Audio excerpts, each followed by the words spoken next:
ఆంధ్రప్రదేశ్ ప్రజలకు తుఫాన్లు కొత్తేమీ కాదు. ప్రతి ఏడాది ఏదో ఒక కొత్త పేరుతో తుఫాన్లు వస్తూనే ఉంటాయి. ఏపీకి ప్రతి ఏడాది తుఫాన్లు ఎక్కువగా రావడానికి ప్రధాన కారణం భౌగోళిక స్థానం, అలాగే ఆ రాష్ట్రంలోని వాతావరణ పరిస్థితులు. ఈ రెండిటి కారణంగానే తరచూ ఏపీలోని శ్రీకాకుళం, విజయనగరం, వైజాగ్ నుంచి నెల్లూరు దాకా ఉన్న తీర ప్రాంత ప్రజలకు తరచూ తుఫానులు బెడద తగులుతూనే ఉంటుంది. ఏపీలో సుమారు 974 కిలోమీటర్లు పొడవైన తూర్పు తీర రేఖ ఉంది. ఇది బంగాళాఖాతం వల్ల ఏర్పడింది. ఈ బంగాళాఖాతం ఉష్ణ మండలంలో ఉంటుంది కాబట్టి అక్కడ ఉండే సముద్రపు నీరు కూడా ఎక్కువ వేడిని కలిగి ఉంటుంది. వేడి నీరు తుఫానుల ఉత్పత్తికి ముఖ్యమైన ఇంధనంగా మారుతుంది.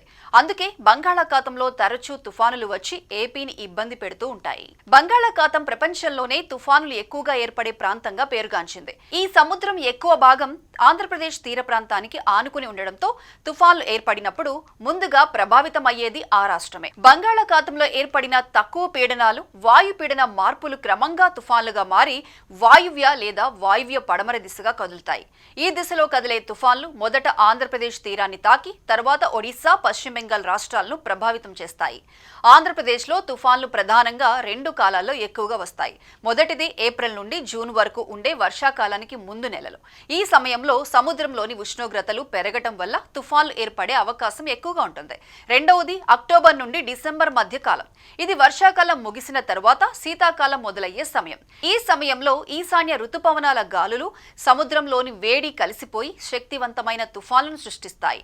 తుఫాన్ల సమయంలో గాలులు బలంగా వీస్తాయి, భారీ వర్షాలు కురుస్తాయి, సముద్రంలో అలలు ఎగిసి పడతాయి. దీనివల్ల మత్స్యకారులు, తీర ప్రాంత ప్రజలు తీవ్ర ఇబ్బందులు ఎదుర్కొంటారు.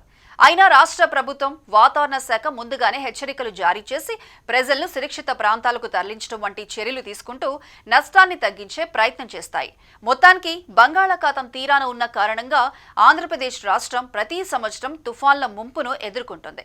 తీర ప్రాంత ప్రజలు తుఫాన్ల గురించి ముందస్తు జాగ్రత్తలు పాటించడం అత్యంత అవసరం. ఆంధ్రప్రదేశ్లో తుఫాన్ల ప్రభావం ఎక్కువగా పడేది సముద్ర తీరానికి దగ్గరగా ఉన్న జిల్లాలపైనే. ముఖ్యంగా శ్రీకాకుళం, విజయనగరం, విశాఖపట్నం, తూర్పు గోదావరి, పశ్చిమ గోదావరి జిల్లాల ప్రజలకే ప్రతి సంవత్సరం తుఫాన్ల ముప్పు ఎక్కువగా ఉంటుంది.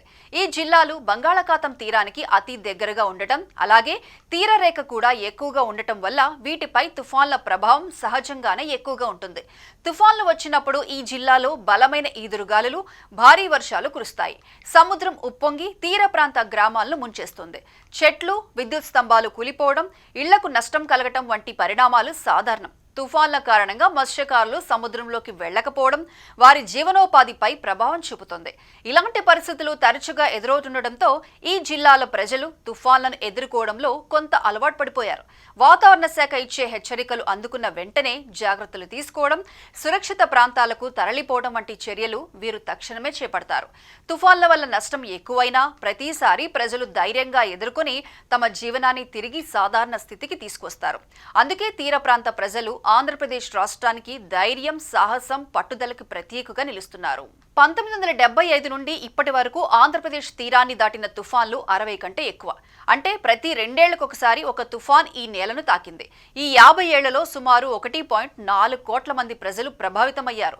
వేలాది మంది ప్రాణాలు కోల్పోయారు. బంగాళాఖాతంలో 5 తుఫాన్లు పుడితే అరేబియాలో 1 మాత్రమే పుడుతుంది. ఏపీని తీవ్రంగా దెబ్బతీసిన తుఫాన్లను ఒకసారి చూస్తే 1977లో దివిసీమ తుఫాను 10,000 మందిని బలి తీసుకుంది. ఇక 1990లో మచిలీపట్నం తుఫాను తీర ప్రాంతాలను నాశనం చేసింది. 2014లో హుద్హుద్ విశాఖపట్నం నగరాన్ని సర్వనాశనం చేసింది.